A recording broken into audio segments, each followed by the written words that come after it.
सासु बोलैनी से दिन बोलिया ननद ताना मारई हो।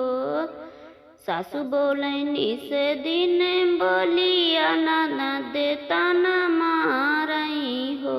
रामा कौने करमवा से चूके ललन नहीं पाए हो। पेड़वा से बोले सुगनवा मधुरे बोलिया बोलई हो। रानी मात पितु गरियायु करमवा से चूकियु हो।